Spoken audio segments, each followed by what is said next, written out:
Bismillahirrahmanirrahim. Allahumma salli ala sayyidina Muhammad wa ala ali sayyidina Muhammad. Assalamualaikum warahmatullahi wabarakatuh.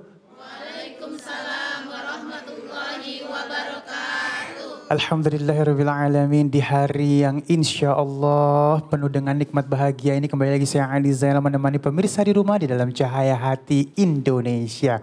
Baik, Cahaya Hati Indonesia pada kesempatan kali ini kita akan membahas tema-tema yang sangat luar biasa.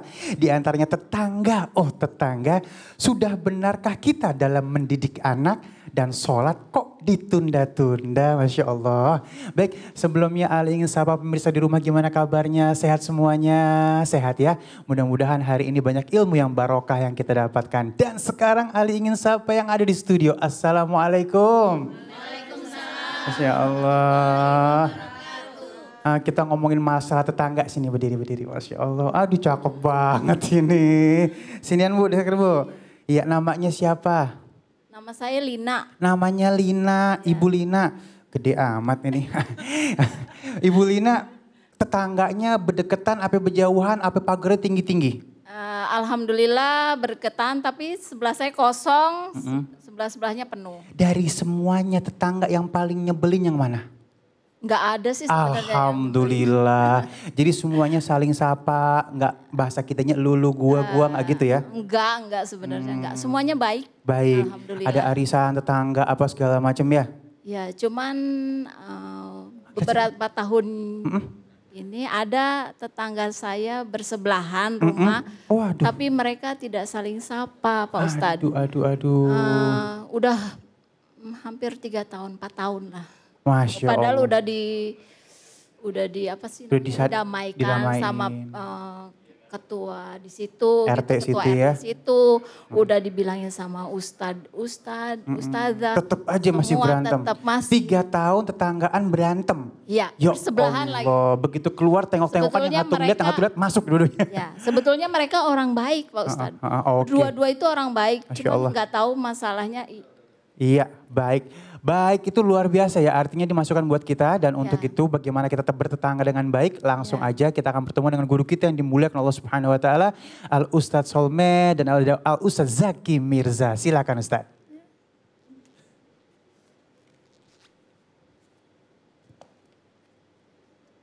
Assalamualaikum warahmatullahi wabarakatuh. Waalaikumsalam warahmatullahi wabarakatuh. Alhamdulillahirabbil alamin. Salatu wassalamu ala sayyidina wa nabiyyina Muhammadin sallallahu alaihi wasallam wa ala alihi wa ashabihi ajmain. Pemirsa Cahaya Hati Indonesia di mana saja, ibu-ibu yang ada di studio ini, Tuan Guru Ustadz Zaki Mirza, kemudian Habib Ali Zainal, Ustazah Nadia Hawashi. Mudah-mudahan kita senantiasa diberkahi oleh Allah Subhanahu wa taala. Amin ya rabbal alamin. Amin, Ya ya Allah. Ini kalau ngomongin tetangga, Itu dia. emang banyak yang perlu diomongin. Iya. Gak ada habis-habisnya masalah sama tetangga. Gak ada habis-habisnya. Benar. Ngomongin tetangga sama diomongin tetangga tuh sampai kiamat gak kelar-kelar tuh. Iya. Benar. Kita jangankan sama tetangga yang beda kepala, beda rahim, beda asal muasal keluarga. Kadang hidup bareng keluarga sendiri aja nggak lepas dari persoalan. Benar Guru. Nggak lepas dari perdebatan. Nggak lepas dari pertikaian. Nggak lepas dari keributan. Apalagi kita hidup bertetangga yang notabene memang bukan dari keluarga sendiri. Benar. Dari orang lain yang mungkin selama ini kita nggak kenal dan kita baru kenal saat kita pindah rumah. Karenanya Nabi SAW memberikan pesan bahwa tetangga itu ada 3 yang mesti diberikan haknya. Yang pertama tetangga yang cuman memiliki 1 hak. Iya. Yang kedua tetangga yang memiliki 2 hak. Dan yang ketiga tetangga yang memiliki 3 hak. Iya. Yang pertama yang memiliki 3 hak. Siapa dia? Tetangga yang muslim yang dia saudara kita. Nah ini dapat 3 hak nih. Hak dia sebagai muslim, hak dia sebagai saudara. Kan banyak sekarang Bang Jack yang bertetangga sama encingnya, encangnya, engkongnya, nyainya, ponakannya. Itu satu kampung dia semua isinya. Jadi lu sebut semuanya. Tapi tetangga aneh ada yang nggak punya hak. Apa tuh? Karena dia laki semua, jadi nggak ada hak sepatunya. Ya ilah, pakai sepatu teplek dong guru.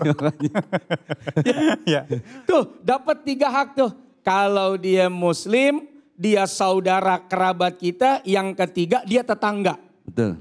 Nah ada yang cuman ngedapetin 2 hak. Yang pertama dia sebagai muslim dan dia tetangga kita. Betul. Bukan saudara. Nah yang ketiga cuman dapat 1 hak. Yaitu non muslim yang dia dapat hak sebagai tetangga. Jadi Islam ini luar biasa. Ngajarin kita untuk menghormati tetangga. Memberikan haknya. Bukan cuman kepada saudara yang jadi tetangga. Bukan cuman kepada tetangga sesama muslim. Bahkan kepada non muslim. Sekalipun kita tidak boleh rampas hak-hak dia. Man kana yu'min billahi wal yaumil akhir fal yukrim jarih. Siapa orang yang beriman kepada Allah dan hari kiamat, hendaknya dia memuliakan tetangganya. Dan Nabi tidak menyebut hanya tetangga muslim, tapi siapapun yang jadi tetangga kita. Nah Bang Jack bagaimana nih? Anda mau nanya dulu, ente udah lama dagang sepatu tuh. Ya Allah. Lah kok bisa lu nanya gue dagang sepatu sih? Dia tahu banyak hak tadi nih. Ada ukuran-ukuran itu. Jadi berikanlah zakatmu kepada yang berhak. Ini kalau nggak dijelasin akhirnya nyampenya salah. Seperti yang tadi Bang Zek bilang, itu tetangga saya nggak pada punya hak karena laki semua. Jadi emang kalau ngomongin tetangga, nih aduh ya Allah, gimana gitu ya kita hidup bertetangga. Tapi ukuran seseorang itu memang kemuliaannya bisa kita lihat ketika bagaimana dia bertetangga. Karena ada di kantor berwibawa. Seakan-akan subhanallah ya, baik ame semua orang, ame semua staf. Ketika dia pulang ke rumah, tetangga gak ada yang demen barang atuh.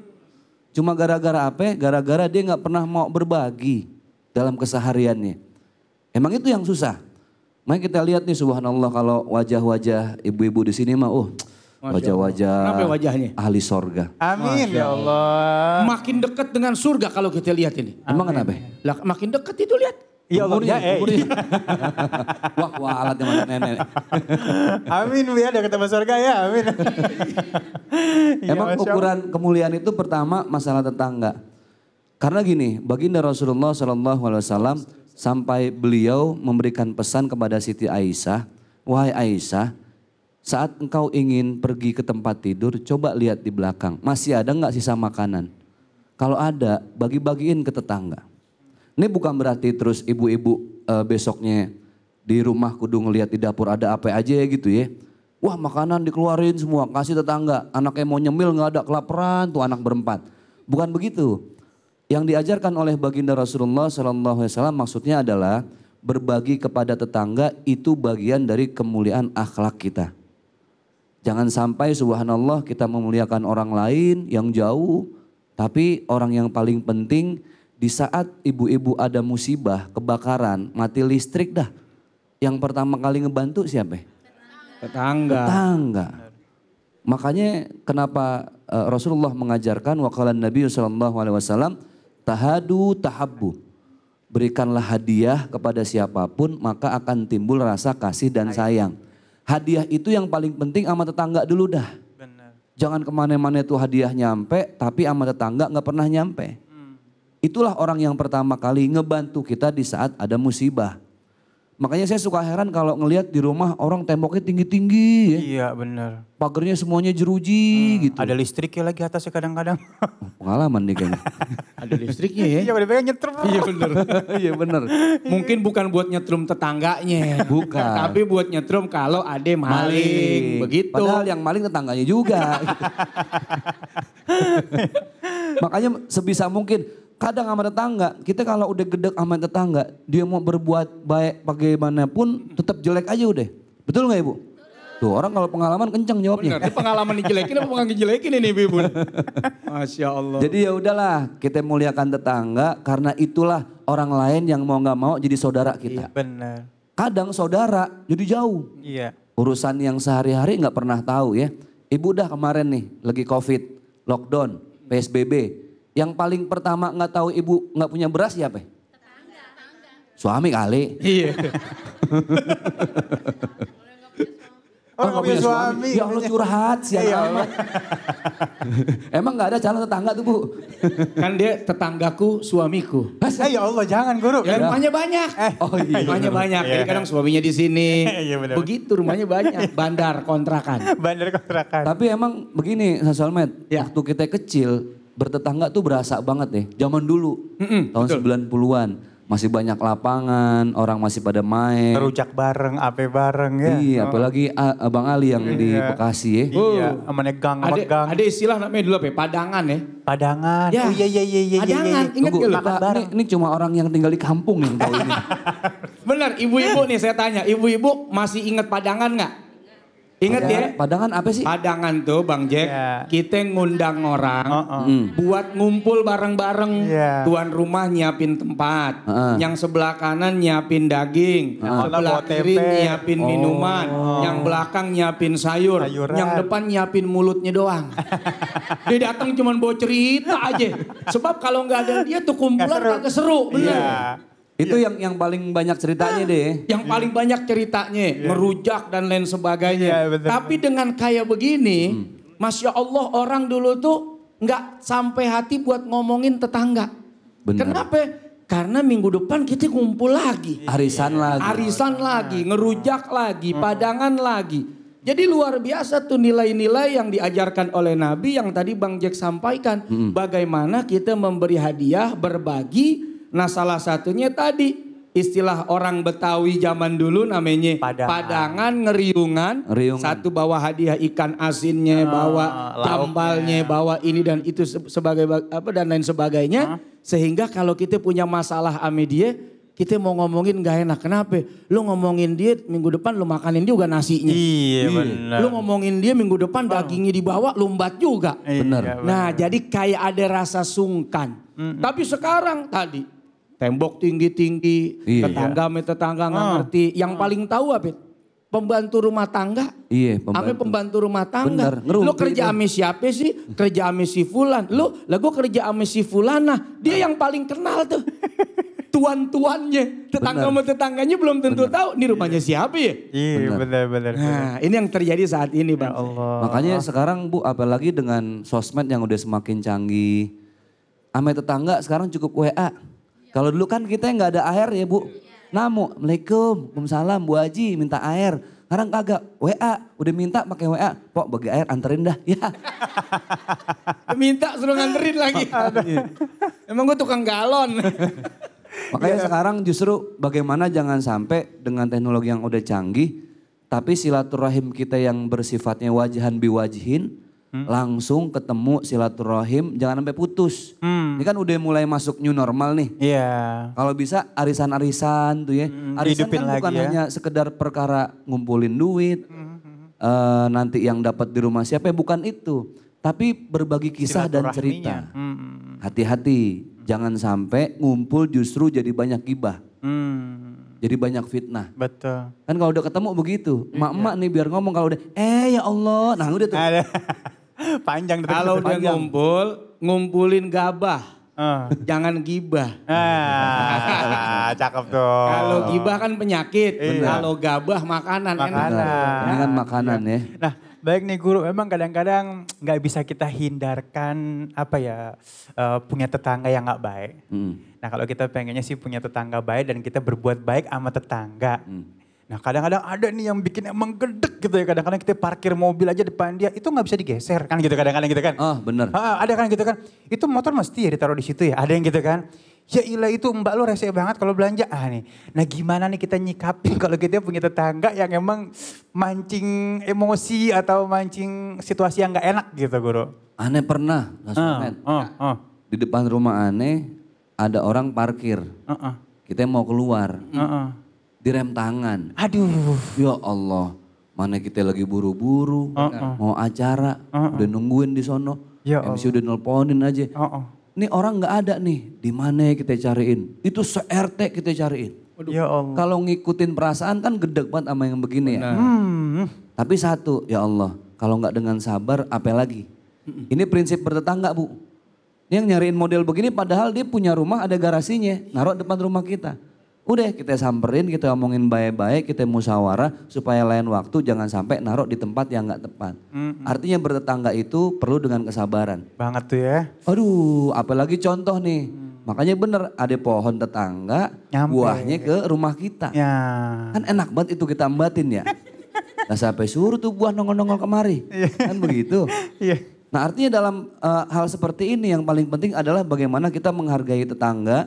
Jangan sampai kehidupan bertetangga menjadi runyam, berantakan cuma gara-gara kita mengedepankan emosi. Kalau udah urusan emosi, tetangga kan orang paling dekat sama kita. Udah paling gak enak dah. Lebaran yang pertama kali kita kunjungin kan tetangga. Tetangga, iya. Nah, makanya jaga silaturahim. Nah, mudah-mudahan dengan kita menjaga kebaikan dalam bertetangga itu jadi satu amal jariah buat kita. Amin ya Allah. Jadi di hari kiamat nanti itu kata Nabi, yang pertama kali berselisih di hadapan Allah itu tetangga. Jadi yang pertama kali berselisih nanti di hari kiamat di padang mahsyar itu tetangga sama tetangga. Ini yang paling nuntut pertama kali. Makanya hati-hati. Kita mesti jaga hak-haknya, kita mesti jalanin kewajiban kita sebagai seorang tetangga. Karena nanti di hari kiamat yang pertama kali akan berselisih, ribut, berantem di padang mahsyar untuk menuntut segala hak adalah tetangga dengan tetangga. Sampai-sampai dalam kitab Mukasyafatul Qulub itu Al-Imam Ghazali menceritakan bagaimana dulu ada seseorang yang rumahnya banyak tikus, Bang Jack. Banyak tikus di rumahnya. Kemudian ada temennya nyaranin, piara aja kucing. Karena tikus takut ame kucing. Minimal dengar suara ngeong dia pasti lari. Apa kata tetangganya yang di rumahnya banyak tikus? Saya nggak mau miara kucing. Emang kenapa? Takut tikusnya lari ke tetangga. Dan itu buat saya sangat menyedihkan. Masya Allah. Lah kalau kita bagaimana? Lah daripada di rumah gue mendingan ke rumah tetangga. Orang, iya benar. Sangkin menjaga hak urusan tikus aja sampai dipikirin. Tuh kalau orang yang tahu bagaimana menjaga hak dan perasaan tetangga. Bahkan kita nimpuk anjingnya tetangga aja, itu udah nyakitin tetangga. Bener. Ada anjing ngok, kita lemparin nih, gedebuk aja dah. Itu kata Nabi, lu udah nyakitin tetangga itu. Apalagi sampai nyakitin tetangganya ya. Apa? Ya apalagi nyakitin tetangganya. Apalagi nyakitin tetangganya. Kan kemarin kejadian banyak tuh Bang Jack. Ya, dia gedek ame anjing tetangganya, begitu keluar langsung raib anjingnya. Nah, itu bukan cuma sekedar nyakitin binatang, tapi itu menyakiti hati tetangga. Masya Allah. Bahkan anak ibu datang nih bawa makanan dari rumah. Terus kemudian bawa ke tempat anaknya tetangga, tapi nggak dibagi, itu nyakitin tetangga. Makanya kalau bisa kalau kita punya makanan sembunyiin kalau nggak mau ngasih. Betul. Apalagi ngasih anak lu bawa biar tetangga lu nangis. Ya, Biar tahu lu punya mainan, lu punya makanan yang enak. Ntar habis itu lu kabur kalau dia minta. Itu udah nyakitin tetangga itu. Tapi ada yang paling bahaya ketika suami ibu dekat sama istri tetangga, kemudian suami ibu menikahi suaminya. Ya Allah jangan guru, kok begitu sih. Itu suaminya sekong. Baik Masya Allah ya. Udah deg-deg ser aja dia. Memang masalah tetangga ini akan menjadi masalah selama kita hidup bersama dengan tetangga kita. Jadi untuk itu kita harus lebih berbesar hati ya, lebih bersabar. Karena insya Allah kalau misalnya kita sabar, impactnya akan lebih baik buat kita. Baik, jamaahku yang dimuliakan Allah Subhanahu Wa Taala, nanti kita akan bertemu lagi dengan guru-guruku yang dimuliakan Allah Subhanahu Wa Taala. Namun saat lagi kita akan ngaji yuk bersama Ustadz Syam. Jangan kemana-mana, tetap bersama kami di Cahaya Hati Indonesia.